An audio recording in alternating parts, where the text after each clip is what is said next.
మంచిది తలవంచినది ప్రార్థన చేసుకుందాం.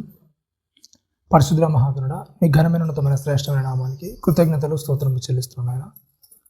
మరి ఒకసారి నేను వాళ్ళందరినీ నాయన నీ కృపలో కాచి కాపాడినైనా మరొక నూతన దినాన్ని మా జీవితంలో అనుగ్రహించినైనా మీ సన్నిధిలో చేరినైనా మరలా నాయన మీ సన్నిధి కాంతిని అనుభవించడానికి మీరు ఇచ్చిన గొప్ప భాగ్యాన్ని బట్టి కృతజ్ఞతలు స్తోత్రములు చెల్లిస్తున్నాయన.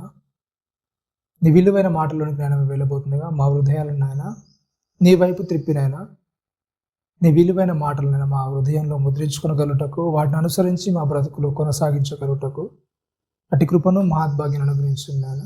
చెప్పనైనా నన్ను తగ్గించుకొని నీ వాక్యాన్ని రచించగలుగుటకు నేను మహిమపరచగలుగుటకు అటు కృపను మహాద్భాగ్యాన్ని అనుగ్రహించమని క్రీస్తు వారి పరిశుద్ధమైన నామమున ప్రార్థన మనలో అడిగి వేడుకుంటున్నాం తండ్రి. కూడి వచ్చిన అందరికీ ప్రభు రక్షణ క్రీస్తునామంలో వందనాలు తెలియజేస్తున్నాండి.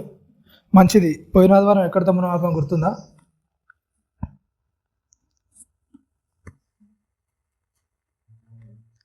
గుర్తుందా లేదా?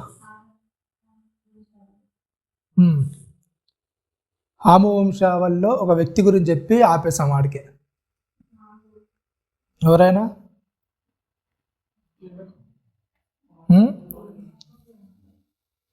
లేమక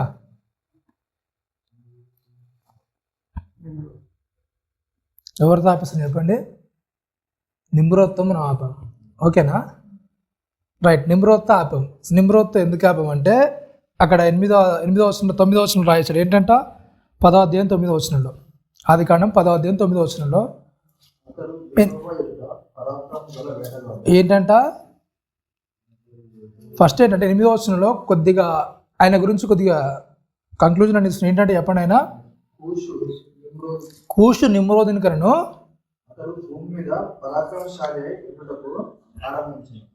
ఏం చేశాడు? కూషు అంటే ఎవరిని కన్నాడంట? నిమ్రోదుని కన్నాడు. ఆ నిమ్రోద్ ఏం చేశాడంటే, ఏం స్టార్ట్ చేశాడంటే చెప్పండి? ఏం స్టార్ట్ చేశారంట? పరాక్రమశాలి ఉండడం ప్రారంభించాడు. పరాక్రమశాలి అంటే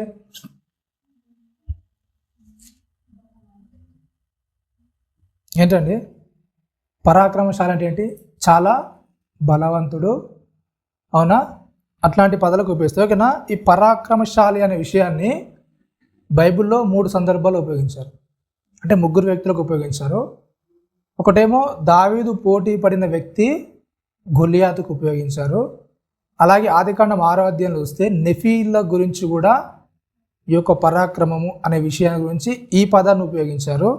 అలాగే ఇక్కడికి వస్తేనే నిమ్రోదు కూడా ఏంటంటే ఈ యొక్క మాటను ఉపయోగించారు. ఓకేనా? నిమ్రోద్ అంటే అర్థం ఏంటి?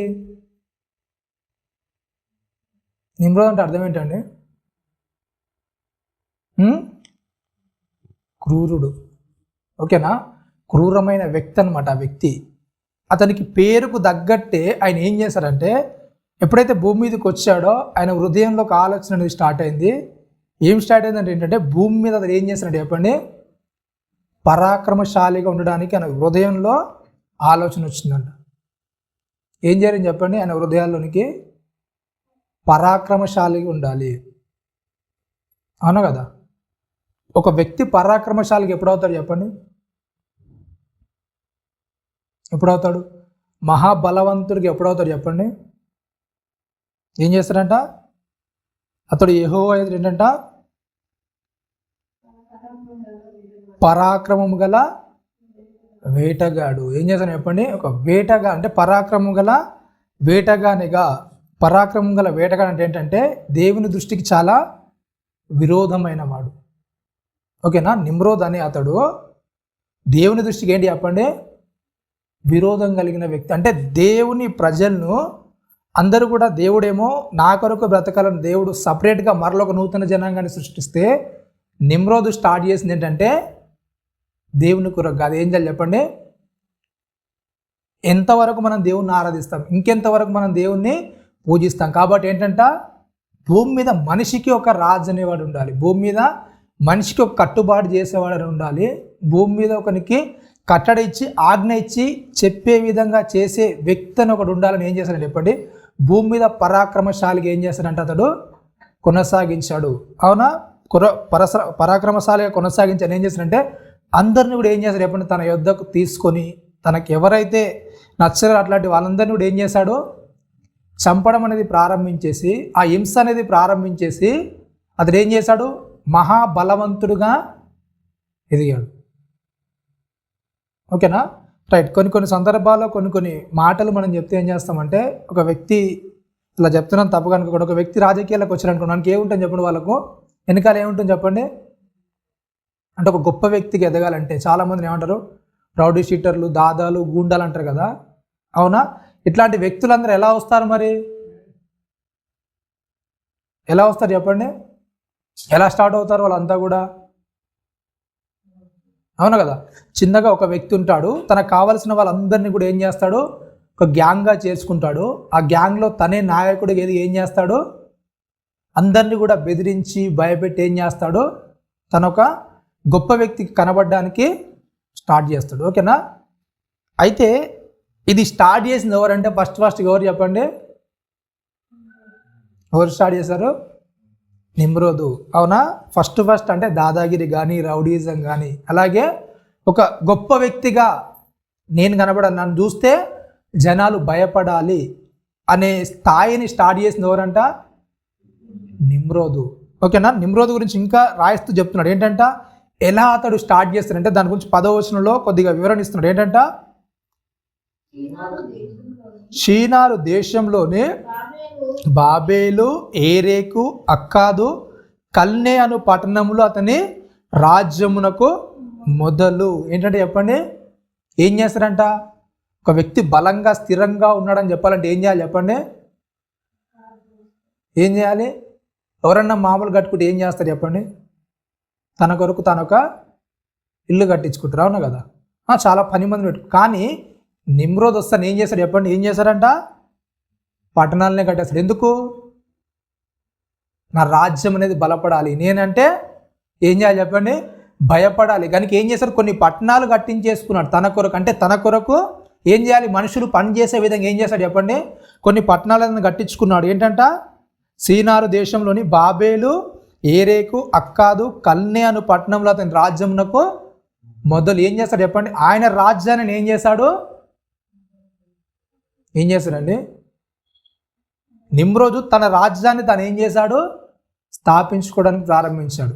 అవునా, దేవుని గురించి బ్రతకాల్సిన ప్రజలను దేవుని గురించి కాదు, ఎవరి గురించి బ్రతకాలి, బ్రతికితే నా గురించి బ్రతకాలి, అవునా కదా? తన కొరకు తాను కొన్ని పట్టణాలను ఏర్పరచుకున్నాడు. ఇంకేం పట్టణాలను ఏర్పరచుకున్నాడు,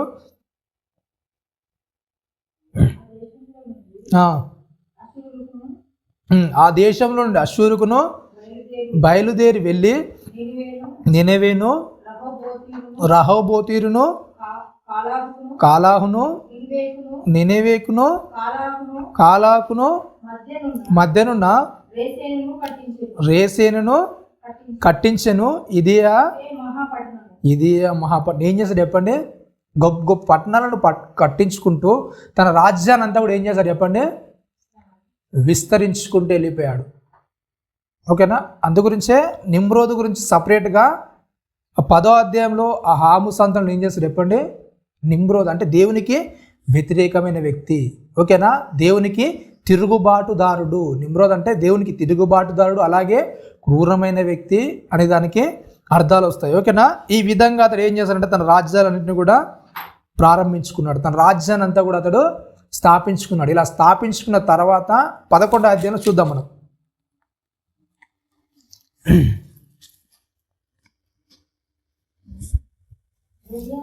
భూమి అందంతటా ఒక్క భాషయు ఒక్క పలుకును ఉండెను. వారు తూర్పున ప్రయాణమై పోవుచుండగా సీనారు దేశమందొక మైదానం వారికి కనబడను. అక్కడ వారు నివసించి చాలా జాగ్రత్తగా గమనించండి. ఏంటంట మనము ఇటుకలు చేసి బాగుగా కాల్చుదాము రండని. 4వ వచనం మనము భూమి అందంతటా చెదిరిపోకుండా ఏం చేస్తున్నాడు చెప్పండి. ఏంటంటే చెప్పండి, ఏం చేస్తున్నారండి ఇక్కడ? వాళ్ళు గోపురం కట్టడం తప్పు కాదు, పట్టణం కట్టడం తప్పు కాదు, కానీ నీకు కొన్ని విషయాలు అనేది అక్కడ ఆపని ఏంటంట 3వ వచనంలో ఏమంటున్నాడు చెప్పండి? 3వ వచనంలో ప్రారంభంలో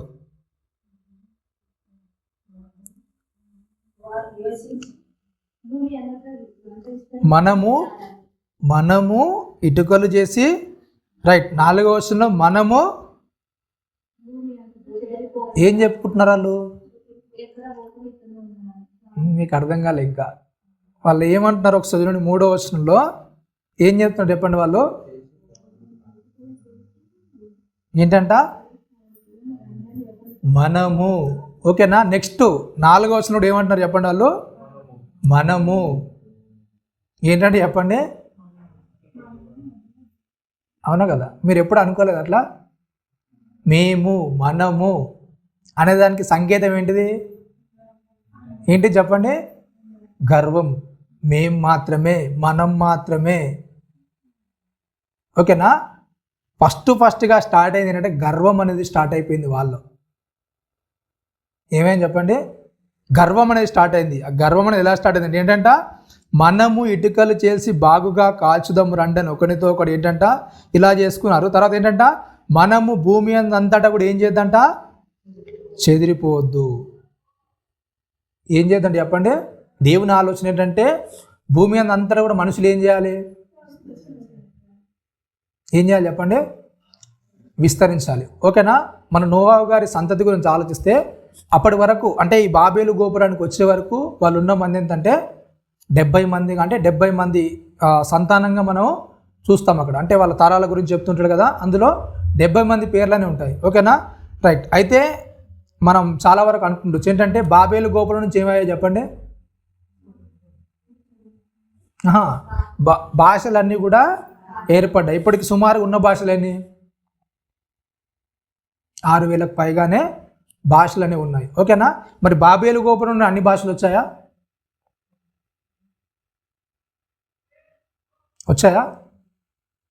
అవునా? సుమారుగా శాస్త్రవేత్తలు అంచనా ప్రకారం అక్కడ 70 భాషలు ప్రస్తుతానికి ఆ కాలంలో బాబేలు గోపురం కట్టే సమయానికి ఒక 70 భాషలు అనేవి అక్కడ ఉన్నాయి. ఓకేనా? ఎప్పుడైతే దేవుడు వారిని చెదరగొట్టాడో, ఈ చెదరగొట్టిన సందర్భంలో ఎప్పుడైతే మానవ మేధస్సు అనేది పెరుగుతూ వస్తుందో దాన్ని బట్టి వాళ్ళు ఏం చేస్తారు చెప్పండి? వాళ్ళకు తగ్గ భాషలను ఏం చేశారు? వాళ్ళు ఇంప్రూవ్ చేసుకోవడం అనేది స్టార్ట్ చేశారు. అవునా కదా? భాషను మార్చుకోవడం అనేది, భాషలో ఇంకేమన్నా లోటుపాట్లు ఉంటే వాటిని సరి చేసుకోవడం అనేది, అవన్నీ కూడా స్టార్ట్ చేసి ఏమైపోయాయి? ఎప్పటికి ఎన్ని భాషలు అయిపోయాయి? 6000కు పైగా భాషలు అనేవి అయిపోయాయి. ఓకేనా? ఇక్కడ అనేది అక్కడ స్టార్ట్ అయిపోయింది. ఓకేనా? వారు ప్రయాణమై తూర్పు పోవుచుండగా సీనారు మైదానం కనబడెను. అక్కడ వారు నివసించి ఏం చేస్తారంటే వీళ్ళు ఇటుకలతో ఏం చేశారు? గోపురం అనేది కట్టుకున్నారు. ఆ గోపురం అనేది ఎలా ఉండాలంటే ఏంటంట? 4వ వచనంలో మనం భూమి అంతటా చెదిరిపోకుండా ఒక పట్టణమును ఆకాశమునంటూ శిఖరమును గల గోపురమును కట్టుకొని ఏం చేస్తారంటే చెప్పండి? 7 గంటలంట ఆ గోపురము. ఎక్కడ దాకా అంటాలండి ఆ గోపురం అనేది? ఆకాశ శిఖరం కంటాలి. ఆకాశం శిఖరాన్ని కంటిన తర్వాత ఏం చేయాలి చెప్పండి? ఎవరి పేరు వినబడాలి? ఎవరి పేరు వినబడాలండి? అవునా కదా? మా పేరు ప్రచురం కావాలి, మా పేరు వినబడాలి. అవునా కదా? ఎక్కడ చూసినా కానీ మా పేరు మారుమూగిపోవాలి. అవునా కదా? ఇట్లా అనేది ఏం చేస్తారు? వాళ్ళలో గర్వం అనేది స్టార్ట్ అయింది. మనకు తెలుసు కదా, సాతాను గురించి కూడా యెషయా గ్రంథంలో రాస్తే చెప్పి నేనేంటంటే ఆకాశంలోకి ఎక్కిపోదును, మహా ఉన్నతునికి పైగా నేనేం చేస్తాను? సింహాసనాన్ని అధిష్ఠిస్తాను. అవును, ఆయనకంటే గొప్ప సింహాసనం నేను కూర్చుందామని ఏం చేస్తాను? మనస్సులో అనుకుంటుని. అవునా కదా? అంటే ప్రారంభంలో వీళ్ళు కూడా ఏం స్టార్ట్ అయింది? వాళ్ళ హృదయాల్లో ఏం స్టార్ట్ అయింది చెప్పండి? గర్వం అనేది స్టార్ట్ అయింది. మన విషయాల్లో కూడా ఎప్పుడైతే ఇట్లాంటి గర్వం అంటే మనము అనే గర్వం అనేది ఎప్పుడైతే ప్రారంభం అవుతుందో ఆ ప్రారంభాన్ని బట్టి ఏం చేస్తాం చెప్పండి? మనం ఏం చేస్తాము? నాశనం అయిపోవడానికి చాలా అవకాశం అనేది ఉంటుంది. ఎందుకంటే దేవునిలో ఉన్న వ్యక్తి అనేది పాపం ఎలా ఉంటుందంటే నువ్వు ఎంత స్థాయిలో దేవునితో నడిచినా సరే పాపం అనేది ఏం చేస్తుంది చెప్పండి? మనిషిని ఏం చేస్తుంది? లాగేసుకుంటుంది. ఆ పాపం వైపు ఏం చేస్తుంది? మనిషిని అది ఆ ప్రభావితం అనేది చూపిస్తూనే ఉంటుంది. అవునా కదా? మరి నోవాహు గారి సందర్భాన్ని చూసాం. అవునా కదా?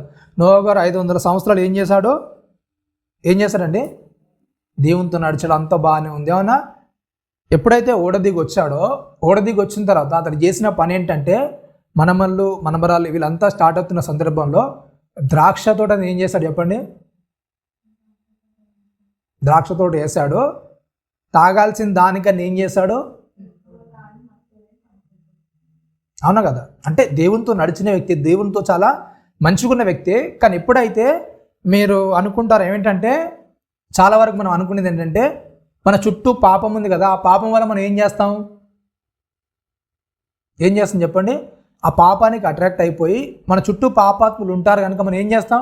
మనం కూడా అలా ప్రవర్తించడానికి ఎక్కువ అవకాశాలు ఉంటాయి అనుకుంటాం. అవునా కదా?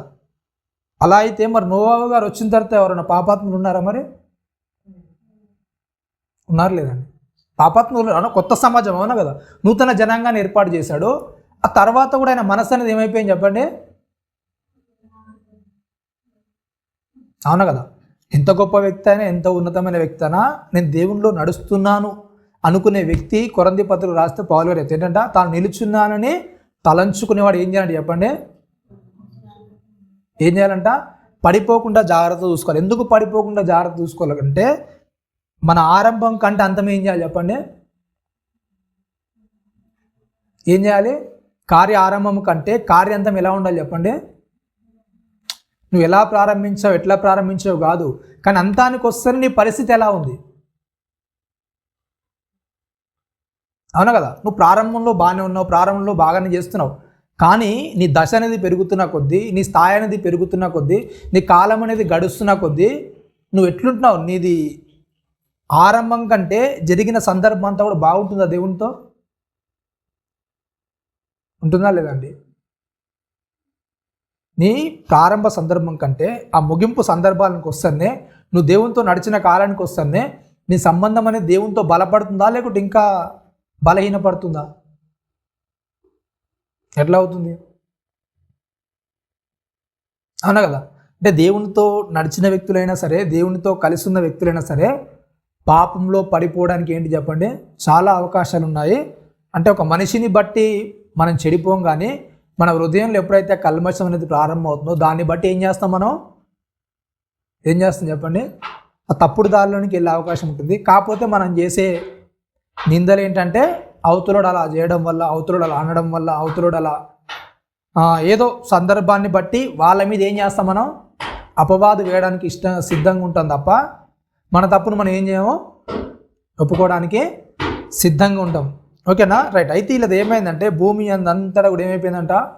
ఒకే భాష, ఒకే మాట అనేది ఎప్పుడైతే వీళ్ళలోనికి వచ్చిందో, వీళ్ళంతా కూడా ఏం చేస్తున్నారు చెప్పండి? పేరు ప్రఖ్యాతలు సంపాదించుకోవాలి. అవునా కదా? నా పేరు వినబడాలి, నా పేరు కనబడాలి అనే దానిలోనికి వీళ్ళు ఏం చేస్తారు చెప్పండి? వీళ్ళ యొక్క భక్తి జీవితం అనేది, అంటే దేవుణ్ణి వదిలేసిన జీవితం అనేది వీళ్ళది ఏమైపోయింది? క్రమక్రమంగా దేవునికి విరోధులుగా, వ్యతిరేకులుగా తయారవడం అనేది ప్రారంభించాడు. అసలు దేవుని పేరు అనేది మర్చిపోయి ఏం చేస్తారు చెప్పండి? మా పేరు అనేది వినబడాలి, మా పేరు అనేది భూమి అంతటా చెప్పబడాలి అనే స్థాయిలోనికి వీళ్ళు ఏం చేస్తారు చెప్పండి? ఆ స్థాయిలోనికి వెళ్ళారు. అక్కడ చూడండి, ఇంకా పేరు సంపాదించుకుందాం రండి మాట్లాడుకునగా, యెహోవా నరుల కుమారులు కట్టిన పట్టణమును గోపురమును ఏం చేస్తున్నాడు చెప్పండి? ఏంటంట? ఏం చేస్తారంటే, నరులు కట్టిన పట్టణాన్ని ఏం చేస్తున్నాడు దేవుడు? ఏం చేస్తున్నాడు చెప్పండి? ఎందుకు దిగి వచ్చిండు? మనకు చాలా సందర్భాలు తెలుసు బైబిల్. అవునా కదా? లోతు యొక్క పరిస్థితులు బాగాలేదు, సొదొమ గొమొర్రా యొక్క పరిస్థితులు బాగాలేనప్పుడు అప్పుడు కూడా ఏం చేస్తారు చెప్పండి? ఏం చేస్తారు? దేవదూతలు వచ్చి ఏం చేస్తారు చెప్పండి? మొత్తము. అవునా? అంటే నేను ఏదైతే అనుకుంటున్నానో ఆ తప్పుకు విరోధంగా వీళ్ళ బ్రతుకులు ఉన్నాయా లేవని ఏం చేస్తారు చెప్పండి దేవుడు. అందుకే ఆయన గురించి రాయబడిన మాట ఏంటంటే ఆయన ఎవరికి కూడా ఏం చేయడు చెప్పండి, అన్యాయంగా తీర్పు తీర్చాడు. అవునా కదా. దేవుని కనబడదా తెలియదు అంటే తెలుసు, కానీ ఏం చేస్తాడు మరలా, ఏం చేస్తాడు చెప్పండి, మరలా పరీక్షిస్తాడు. అలా ఉన్నాడా లేదా, అలా ఉన్నారా లేదా. దేవుడు ఏం చేస్తాడు చెప్పండి, ప్రతిదీ మరలా ఏం చేస్తాడు, మరలా చెక్ చేస్తాడు. అవునా కదా. నువ్వు నిజంగా అలా తప్పులో ఉన్నావా, ఏ తప్పు అయింది అనేది ఏం చేస్తాడు చెప్పండి, దేవుడు జాగ్రత్తగా పక్క నుండి ఏం చేస్తాడు చెప్పండి, ఏం చేస్తాడు, దగ్గరుండి చెక్ చేస్తాడు ప్రతిదీ కూడా. ఓకేనా. ఎప్పుడైతే అలా చెక్ చేశాడో, చెక్ చేసిన తర్వాత ఏమైపోయిందంట, ఇక మీదట వారు చేయదలుచు ఏ పని అయినా ఏంటంట చేయకుండా వారికి ఆటంకం ఏమీ ఉండదు కనుక మన దిగి వారిలో ఒకని మాట ఒకని తెలియకుండా ఏంటంట వారి భాషను తారుమారు చేయుదము అని అక్కడ యెహోవా ఏంటంట అక్కడ నుండి భూమి అంతటా వారిని చెదరగొట్టెను. గనుక వారు ఆ పట్టణంను కట్టుట మానిరి. ఎంతవరకు కట్టారు వీళ్ళు పట్టణం, ఎంతవరకు కట్టారండి? స్క్రీన్ మీద కనబడుతుందా మీకు, కనబడుతుందా? ఎన్ని ఫీట్లు చెప్పండి, ఎంతంట? 8,150. ఓకేనా. ప్రపంచంలోనే ఎత్తైందని మనం ఒకటి అంటాం, అవునా కదా, బుర్జ్ ఖలీఫా అంటాం కదా, అవునా. దాని హైట్ ఎంత? 2,722 ఫీట్లు. ఓకేనా. షాంఘై టవర్ అని ఉంటుంది చైనాలో, దాని ఎత్తు ఎంత? 2,073. ఓకేనా. ఇంకేంటంట, one of the trade centre ఏంటంట 1792. సిఎస్ టవర్ వచ్చేసి 1729. కానీ వీళ్ళు కట్టింది ఎంత ఏంటంటే అండి 8,150. ఓకేనా.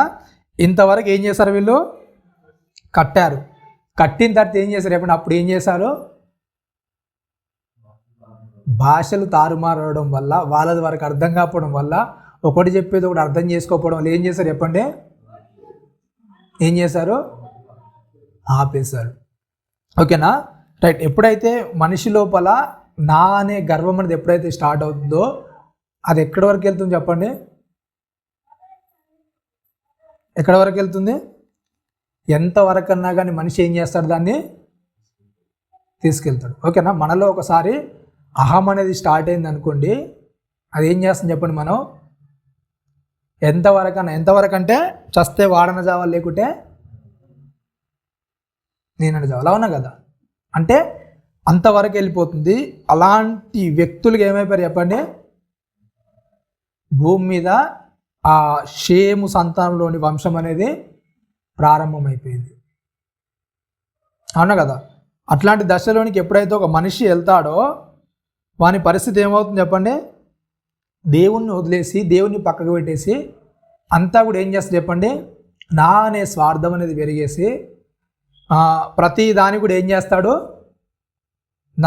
నేను అనే దాన్ని స్థాపించుకుంటూ ఏం చేస్తాడు మనిషి, ఏం చేస్తాడు చెప్పండి, ముందుకెళ్తుంటాడు. కాబట్టి ఏంటంట వాళ్ళందరినీ కూడా ఏం చేస్తాడు, 8వ వచనంలో వారందరినీ కూడా చెదరగొట్టారు, కట్టుట మానేశారు. కాబట్టి ఏంటంట దానికి ఏంటంట బాబేల్ అని పేరు పెట్టిరి. ఎందుకనగా అక్కడ యెహోవా జనులందరినీ ఏంటంట ఏం చేశాడంట, భాషలన్నింటినీ కూడా ఏం చేశాడు, తారుమారు చేశాడు, ఒకరికొకరు అర్థం కాకుండా చేస్తాడు, అవునా కదా. దేవుని సంకల్పం ఏంటంటే భూమి మీద అంతా కూడా ఏం చేయాలి చెప్పండి, మనుషులు చెదిరిపోవాలి, అవునా కదా. భూమి అంతా అంటే భూమిని మొత్తం ఏం చేయాలి, వాళ్ళు నిందించాలి, దాన్ని స్వతంత్రించుకోవాలని దేవుని ఆలోచనను వాళ్ళు ఏం చేస్తారు చెప్పండి, మేము ఇక్కడనే ఉంటాము, ఒక దగ్గరనే స్థిరపడతాము, ఒక దగ్గరనే మేము ఉండిపోతామని ఏం చేశారు అంటే అప్పుడున్న కాలానికి అది మంచి పరిస్థితి కాదు, అవునా కదా.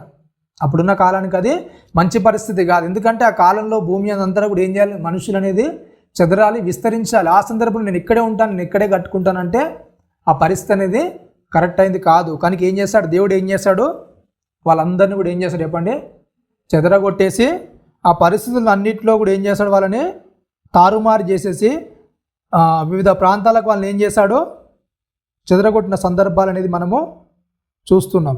లూకాసు వార్త 1వ అధ్యాయం 51వ వచనం. తన బాహుతో పరాక్రమం చూపెను. ఏంటంటే వారి హృదయ ఆలోచన విషయమై ఏం చేస్తున్నాడు చెప్పండి? ఏంటంట? దేనికి దేవుడు వాళ్ళందరినీ చెదరగొట్టాడంట? ఏంటంటే చెప్పండి, ఆయన తన బాహువుతో పరాక్రమాన్ని చూపాడు. వారి హృదయ ఆలోచన విషయమై ఏంటంట? గర్విష్ఠులను. వాళ్ళ హృదయం ఏమైపోయిందండి చెప్పండి? గర్వపు తలంపు అనేది మొదలైంది. ఆ గర్వపు తలంపును బట్టి ఏం చేశాడంట దేవుడు? ఏం చేశాడండి? వాళ్ళందరినీ కూడా ఏం చేశాడు? చెదరగొట్టేశాడు. అంటే హృదయంలోనికి ఎప్పుడైతే గర్వపు తలంపు వస్తుందో, ఆ గర్వపు ఆలోచనలు మొదలవుతాయో, దాన్ని బట్టి దేవుడు ఏం చేస్తాడు చెప్పండి? ఏం చేస్తాడు? చెదరగొట్టే పరిస్థితిలోనికి వాళ్ళంతా కూడా వెళ్ళిపోయారు. కాబట్టి గర్వం అనేది మనిషిని ఆ స్థాయి అనేది ఏం చేస్తుంది చెప్పండి? గర్వం యొక్క స్థాయి చాలా వరకు మనం ఏమనుకుంటాం అంటే, గర్వం అనేది ఏం చేస్తుంది చెప్పండి? ఏం చేస్తుంది? మన స్థాయి అనేది పెంచుతుంది అనుకుంటాం. అంటే మన హృదయం లోపల ఉన్న గర్వం అంటే ఏంటంటే మన యొక్క అహంకార దృష్టి అనేది ఏం చేస్తుంది అంటే, మనకి ఏం చేస్తుంది అనుకుంటాం? మనం ఏం చేస్తుంది అనుకుంటాం? మనకు ఏం చేస్తుంది అనుకుంటామండి? అదే ఆధిక్యతనిస్తుంది. అదే మనకి ఏం చేస్తుంది? గౌరవాన్ని తెచ్చిపెడుతుందని మనం అనుకుంటాం. అవునా కదా? గర్వం అంటే తెలుసు. ఏ విషయాలు మనకు గర్వం ఉంటుంది? ఏ విషయాలు ఉంటుందండి గర్వము? ఏ విషయాల్లో గర్వం స్టార్ట్ అవుతుంది? ఎలాంటి విషయాలు మనం గర్వంగా ప్రవర్తించి ఉండడానికి ఇష్టపడతాం? ఏంటంటే పట్టణాలన్నింటినీ కూడా ఏంటంటే చెప్పండి, నిమ్రోదు గురించి రాయేసి ఏంటంటే చెప్పండి, పట్టణాలు అనేది కట్టుకున్నాడు. అవునా? ఈ పట్టణాలు అనేది ఎన్ని కట్టుకున్నాడు చెప్పండి? ఈ పట్టణాలన్నిటి మీద ఏం చేయాలి? నేను ఏం చేయాలి? అధికారం చూపించినట్టు వాళ్ళు ఎలా ఉండాలి మరి? ఏం చేయాలి చెప్పండి? ఏం చేయాలి? వాళ్ళని తక్కువ వారిగా, ఏమీ లేని వారిగా, అంటే వాళ్ళని కొద్దిగా చేసే వారిగా ఎప్పుడైతే చేస్తారో, ఆ పరిస్థితిని బట్టి ఏమవుతుంది చెప్పండి? వాళ్ళంతా కూడా తక్కువ వారు అయిపోతారు. ఆ తక్కువ వారు ఏం చెప్పినా సరే ఏం చేస్తారు చెప్పండి? చేస్తారు. అవునా కదా? అట్లాంటి పరిస్థితులకి ఎప్పుడైతే, అంటే మన ఆలోచన ఎప్పుడైతే అలా ఉంటుందో, అంటే ఎలా అంటే మన ఆలోచన ఒక వ్యక్తిని దిగజార్చే స్థాయిలోనికి తీసుకెళ్ళిన తర్వాత ఏం చేయాలి చెప్పండి? ఆ వ్యక్తికి ఏం చేయాలి? మనమే ఏదో సహాయం చేస్తున్నట్టు చేసేస్తే ఏమైపోతుంది చెప్పండి? ఏమైపోతుంది? అంటే మనం గొప్పవారిగా అయిపోతాం. అవతలని ఏం చేస్తాం? మనం తక్కువగా చేస్తాం. అవునా కదా? అంటే చాలా పరిస్థితుల్లో మనల్ని మనం గొప్ప చేసుకోవడానికి అవతల వాళ్ళని ఏం చేస్తాం చెప్పండి? వాని స్థాయిని తగ్గిస్తాము. వారిని ఎప్పుడైతే మనం ఒక పొజిషన్లో, అంటే మంచి స్థాయిలోనికి మనం ఎప్పుడైతే వెళ్తుంటామో, వెళ్ళిన సందర్భాన్ని బట్టి కొద్ది మనుషులందరినీ ఏం చేస్తాం చెప్పండి? మనం ఏం చేస్తుంటాం? దూరం అనేది జరుపుతూ ఉంటాం. అవునా కదా? ఎలా దూరం జరుపుతామంటే, మనం క్రీస్తులోనికి వచ్చాం కానీ ఇంకా కొన్ని అలవాట్లు అనేవి, ఇంకా కొన్ని ఆలోచనలు అనేవి మన హృదయాల్లో ఉంటాయి. అవునా కదా? ఏంటి ఆలోచనలు అంటే, కులం అనేది ఇంకా ఉంటుంది. అవునా? ఉంటుందండి? ఏముంటుంది? కులం అనే ఆలోచన ఉంటుంది. అంటే కులాన్ని దేవుడు ప్రవేశపెట్టలేడు. అయినా కానీ ఏ వ్యక్తి ద్వారానో మనకు వచ్చిన దాన్ని బట్టి మనం ఏం చేస్తాం చెప్పండి? అవునా కదా? చాలా వర్ణాలుగా విభజించుకొని దాన్ని బట్టి మనకంటే ఎవరైనా తక్కువ కులం అని తెలిస్తే ఏం చేస్తారు చెప్పండి? ఏం చేస్తారు? కొద్దిగా వాళ్ళని చిన్న చూపు చూడడానికి, కొద్దిగా వాళ్ళని తక్కువ చేసి చూడడానికి ఏం చేస్తాం మనం? ఏం చేస్తారు చెప్పండి? ఆ చూపు అనేది మనది ఏం చేస్తుంది? మారిపోతూ ఉంటుంది. అవునా కదా? మన చూపు అనేది మారుతుంటుంది. ఆ స్థాయిని బట్టి, ఆ వ్యక్తిని బట్టి వీళ్ళు పలానా వాళ్ళని ఏం చేస్తుంది చెప్పండి?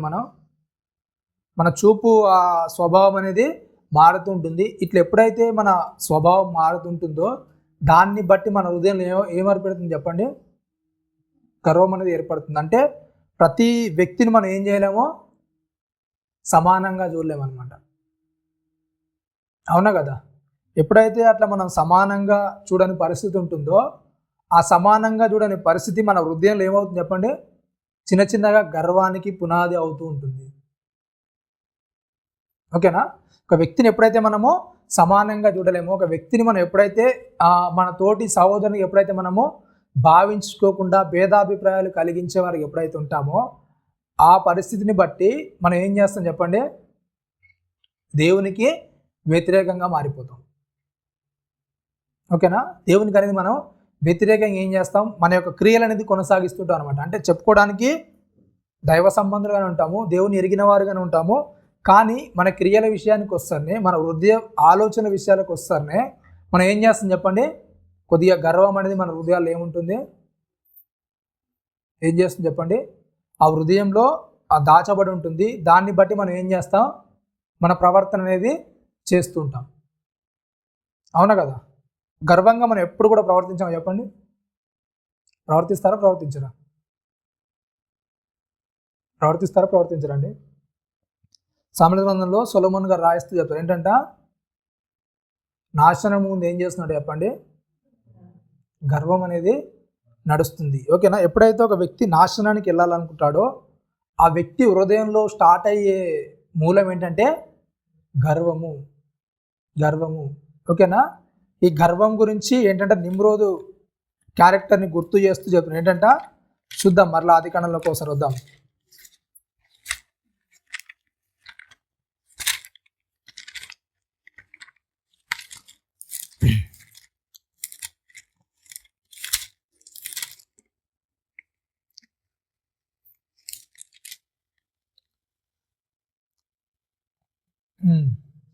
పరాక్రమశాలైన వేటగాడేవాడును 10వ వచనంలో సీనారు దేశంలో బాబేలు, ఏరేకు, అక్కాదు, కల్నే పట్టణంలో అతని రాజ్యమునకు మొదలు. ఆ దేశంలో ఏంటంటే ఇవన్నిటిని కూడా ఏం చేశాడు ఎప్పుడు ఆయన? ఆ పట్టణాలన్నింటిని కూడా ఏం చేశారు? కట్టించుకున్నారు. ఓకేనా? ఆ కింది వచనానికి చెప్తున్నాడు 12వ వచనం నుంచి, నినవేకును కాలాహునుకు మధ్యనున్న రేసేనును కట్టించను. ఇది ఆ మహాపట్నము. మిస్రాయిము, లూదీయులను, అనామీయులను, లేహాబీయులను, నప్తీయులను, పత్రసీయులను, కస్లీయులను, కస్తూరీయులను కనను. ఫిలిస్తీయులు, కస్లుహీయుల నుండి వారు వచ్చినవారు. అవునా కదా? అంటే ఇన్ని విషయాలు అనేవి ఇక్కడ ఏం చేస్తున్నాయి చెప్పండి? చాలా వరకు బైబిల్ పండితుల్లో కొద్ది వరకు చెప్పే మంది ఏంటంటే ఈ 10వ అధ్యాయం అనేది ఏంటి చెప్పండి? కొద్దిగా బైబిల్లో లేకుంటేనే బాగుంటుందండి. అవునా కదా? అంటే వాళ్ళందరి గురించి మనకు ఎందుకు? అవునా కదా? వాళ్ళ గురించి అవసరం లేదు. కానీ ఏంటంటే దేవుడు ఒక విషయాన్ని రాయించినట్టు ఎందుకు రాయిస్తాడు చెప్పండి? ప్రతిదీ కూడా ఏం చేయాలి చెప్పండి? ఏ జనాంగం నుంచి ఎవరెవరు వచ్చారో అవన్నీ కూడా తెలియాలంటే ఏం చేయాలి చెప్పండి? ఏం చేయాలి? ప్రతి విషయం కూడా మనకు అక్కడ రాయబడి ఉండాలి. ఓకేనా? అయితే నిమ్రోదు హృదయంలో ఎప్పుడైతే ఇట్లాంటి ఆలోచన, అంటే నేను గొప్పవానికి ఎప్పుడైతే ఉండాలి అనే ఆలోచన ఎప్పుడైతే స్టార్ట్ అయిందో, ఆ స్టార్ట్ అయ్యే దాన్ని బట్టి ఆయన స్టార్ట్ చేసింది ఏంటంట తను గొప్పగా ఉండడానికి ఒక ప్రక్రియ అనేది స్టార్ట్ చేస్తుంది. ఏంటంట? పట్టణాలను కట్టించాడు. తనకు తాను ఏం చేస్తాడు చెప్పండి? సపరేట్గా ఉండడానికి ప్రయత్నం అనేది చేస్తాడు. ఓకేనా? ఎప్పుడైతే మన హృదయాల్లో కూడా గర్వం స్టార్ట్ అవుతుందో, దాన్ని బట్టి మనం కూడా ఏం చేస్తాం చెప్పండి? ఏం చేస్తాం? మనుషుల్ని సపరేట్ చేస్తుంటాం, అంటే దూరం చేస్తుంటాము. మన స్థాయి అనేది మనం పెంచుకోవడానికి ఏం చేస్తాం చెప్పండి? గొప్ప వాళ్ళతో తిరగడానికి ఇష్టపడతాం, గొప్ప వాళ్ళతో ఉండడానికి ఇష్టపడతాం. మనకంటే తక్కువ స్థాయిలో ఉన్న వాళ్ళందరినీ కూడా ఏం చేస్తాం? మనం ఏం చేస్తాం? దూరం పెట్టేస్తాం. అంటే వాళ్ళు మాట్లాడినా పలకరించినా కానీ ఏం చేస్తాం? మనం ఏం చేస్తారు చెప్పండి? పట్టించుకొని స్థాయిలోనికి వెళ్ళిపోతారు. అవునా కదా? అట్లాంటి స్థాయిలోనికి ఎప్పుడు కూడా ఏం చేయదు మనం. మన భక్తి జీవితంలో ఎప్పుడైతే మనం ఎదుగుతున్నామో, ఈ యొక్క నిమ్రోదు యొక్క పరిస్థితి అంటే అతడు బహుక్రూరుడై జనాలందరినీ కూడా తన వైపు తిప్పుకొని దేవుని వైపు నిలబడినీయకుండా, దేవుని వైపు నడవకుండా ఏం చేశాడు చెప్పండి? తన వైపు జనాన్నంతా కూడా తిప్పుకోవడానికి, తన వైపు ఆకర్షించుకోవడానికి నిమ్రోదు ఏం చేశాడు? ఆ ప్రయత్నం అనేది కొనసాగించాడు. ఎప్పుడైతే నువ్వు భక్తి జీవితంలో ఎదుగుతున్నావో, ఏ వ్యక్తినైనా సరే నువ్వేం చేయదు చెప్పండి? ఏం చేయొద్దు, నీ వైపు తిప్పుకోవడానికి ప్రయత్నం చేయొద్దు. ఇంకోటి ఏంటంటే గర్వంగా ఉండడానికి ఎప్పుడు కూడా ఏం చేయొద్దు, మనము ప్రయత్నం చేయొద్దు. అంటే మన గురించి మనం ఎప్పుడైనా సరే ఏం చేయొద్దు చెప్పండి, మళ్ళీ మనం గొప్ప చేసుకోవడానికి ఎప్పుడు కూడా ఎలాంటి ప్రయత్నాలు అనేవి ఎప్పుడు కూడా మనము చేయడానికి సిద్ధంగా ఉంటుందాం. ఎప్పుడైనా సరే దేవుని చూపించడానికి ఇష్టపడాలి. మన బతుకు జీవితంలో, మన భక్తి జీవితంలో దేవుని కాకుండా ఎప్పుడైతే మనల్ని మనం హెచ్చించుకోవడానికి, మనల్ని మనం చూపించుకోవడానికి ఎప్పుడైతే స్టార్ట్ అవుతామో దాన్ని బట్టి మన జీవితంలో ఏమవుతుంది చెప్పండి, పతనం అనేది ప్రారంభమవుతుంది. అవునా కదా? అంటే మళ్ళీ మనం అంటే మన స్థాయిని మనము దేవుని కంటే ఎక్కువగా మన స్థాయిని, మన యొక్క డంబాన్ని, మన యొక్క ప్రతి పరిస్థితిని ఎప్పుడైతే మనం దేవుని కాకుండా మళ్ళీ మనం ముందు చూపిస్తామో అప్పుడు దేవుని ఏం చేస్తాం, మనం ఏం చేస్తాం చెప్పండి, వెనక్కి పెట్టేస్తాము. మనం ఏం చేస్తాము, ముందుకు వస్తాం. కాబట్టి ఏంటంటే బాబేలు గోపురంలో జరిగిన పరిస్థితి ఏంటంటే వాళ్ళందరూ కూడా ఏం చేశారంటే దేవుని కంటే ముందు ఏం చేశారు, మేము ఉండాలి, మా ప్రచురం కావాలి. అవునా కదా? మా పేరు, మా ఘనత అనేది వినబడాలి అనే స్థాయిలోనికి ఆ యొక్క జనాంగం అంతా కూడా ఏం చేసింది చెప్పండి, ఆ స్థాయిలోనికి వచ్చింది. అవునా కదా? ఒకవేళ మన హృదయంలో కూడా అట్లాంటి ఆలోచనలు ఉన్నాయేమో. అవునా? చాలా చిన్న చిన్న దానికి మనం ఏం చేస్తాం చెప్పండి, ఏం చేస్తారండి, తొందరపడ్డం కాదు, ఏం చేస్తాం, అలుగుతుంటాం. అవునా కదా? అంటే ఎవరో మన పేరు విలువలేదని, ఎవరో మనల్ని ఏం చేయలేదు, ఇన్వైట్ చేయలేదని, నాకు చెప్పలేదని. అవునా కదా? ఎప్పుడైతే గర్వానికి పునాది ఏంటంటే మనలో గర్వం ఉందా లేదా అని తెలుసుకోవడానికి చిన్న ట్రిక్ ఏంటంటే, నువ్వు ఎంతో పని చేసావు, అందరి పేరు పిలిచి నీ పేరు విలువలేదు అనుకో, ఏమవుతావు చెప్పండి, ఏం చేస్తుంది? నీకు హృదయంలో గర్వం ఉందా లేదా తెలియాలంటే నీతో పాటు 10 మంది పనిచేశారు, 10 మంది కంటే ఎక్కువ నువ్వే పని చేసావు. అట్లాంటి పరిస్థితుల్లో నీ పేరు అనేది విలువ కూడా నీకు ఎలా ఉంటుంది చెప్పండి, ఎట్లుంటుందండి? అమ్మ నేను తప్పించుకున్నాను. ఎందుకంటే దేవుడు ఏం చేయమన్నాడంటే నువ్వు చేసే క్రియలు ఏం చేయొద్దు చెప్పండి, ఏం చేయొద్దు, కనబడొద్దు. ఎవరికి కూడా మీరు కనబడకుండా చూసుకోండి మీ నీతి క్రియలు అనేవి. అవునా కదా? మీరు బాహటంగా వచ్చి మీరు అవి చూపించుకోవడానికి ఇష్టపడొద్దు. మీరు ఎప్పుడైనా సరే ఏం చేయండి చెప్పండి, దేవుడు నాకు ప్రతిఫలాన్ని ఇస్తాడని మీరు ఎన్నుకోవడానికి ప్రయత్నం చేయండి అని మీకు ఎప్పుడైనా ఆలోచన వస్తుంది చెప్పండి. అందరి పేరు పిలిచి మీ పేరు వెళ్ళకుంటే వస్తుందా రాదండి? మీరు బాగా పనిచేసినప్పుడు మీ పేరు విలవకుండా మిగిలిన అందరి పేరు పిలిస్తే మీకు ఎట్లుంటుంది చెప్పండి? హృదయంలో ఏమైనా బాధ వస్తుందా? వస్తారా? అలా బాధము, దుఃఖ, ఏడుపు ఇట్లాంటివి ఏమైనా వస్తాయా? వస్తున్నాయి అంటే అదేంటి చెప్పండి, నిజమైన దుఃఖం, నిజమైన బాధ కదా. ఏంటి చెప్పండి, నాకు పేరు అనేది రావాలనుకున్నాను కానీ ఆ పేరు అనేది నాకు ఏం చేయలేదు చెప్పండి, దక్కలేదు. అందరి పేరు పిలిచి నా పేరు ఏం చేశారు చెప్పలేదు, నన్ను చిన్న చూపు చూశారు, నన్ను చిన్న చేశారు. అవునా కదా? ఇట్లాంటి ఎప్పుడైతే మన హృదయం లోపలికి వస్తూ ఉంటాయో నువ్వేం చేస్తున్నావు, దేని కొరకు ఆతృత పడుతున్నావు? నువ్వు బాబేలు గోపురం వాళ్ళు ఎలాగైతే పేరు సంపాదించుకోవాలని వాళ్ళు ఆతృత పడ్డారో, ఇటుకలు కట్టుకొని అవునా ఇడుసు కట్టేసి ఎలా అయితే ఆ గోపురాన్ని లేపి ఇలా పట్నం మీద మేము ఉంటామని వాళ్ళు చూపించుకోవాలనుకుంటున్నారు, మీరు కూడా ఏం చేస్తున్నారు చెప్పండి? మీ క్రియలన్నీ, మీ పనులన్నీ చేస్తూ మీరు ఏం చేయాలనుకుంటున్నారు? అవతల నేను కనబడాలి, నేను చూపించుకోవాలి. అవునా కదా? నా పేరు చెప్పాలి, నా పేరంటే అందరూ గుర్తుపట్టాలి. అవునా కదా? ఎప్పుడైతే ఇట్లాంటి ఆలోచనలోకి మనం వెళ్తామో ఆ బాబేల్లో ఉన్న వారి పరిస్థితి, మన పరిస్థితి ఏమవుతుంది చెప్పండి? సేమ్ అవుతుంది.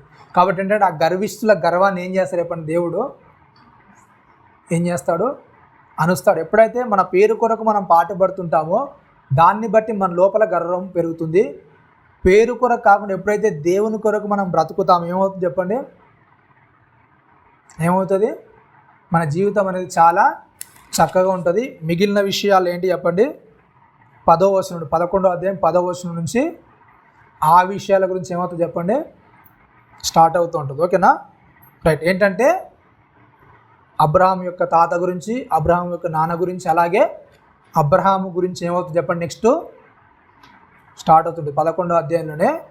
10 వచనాల వరకు భూమి మీద గర్వం అనేది ఎలా పెరిగింది, ఓకేనా? ఆ గర్వపు తరం వల్ల దేవుడు ఎలా వాళ్ళను అనగొట్టాడు, ఎలా వాళ్ళను చెదరగొట్టాడు అనేది నేర్చుకుంటే మంచివారిని కూడా ఏం చేస్తాడు దేవుడు? ఏం చేస్తాడు చెప్పండి? చెదరగొడతాడు మంచివారిని కూడా. కానీ మంచివారిని చెదరగొట్టడానికి దేవునికి ఏముంటుంది చెప్పండి? ఏముంటుంది? వాళ్ళ ద్వారా వచ్చే మంచి అనేది చాలా ఉంటుంది. అందుకే మంచివారిని కూడా దేవుడు ఏం చేస్తాడు? చెదరగొడతాడు. అలా ఆ తరం గురించి ఏం చేద్దాం? వచ్చే ఆదివారం నేర్చుకుందాం. అబ్రహాం గారి తరం అనేది స్టార్ట్ అవుతుంది. ఆ మిగిలిన విషయాలు అనేవి వచ్చే ఆదివారం నేర్చుకుందాం.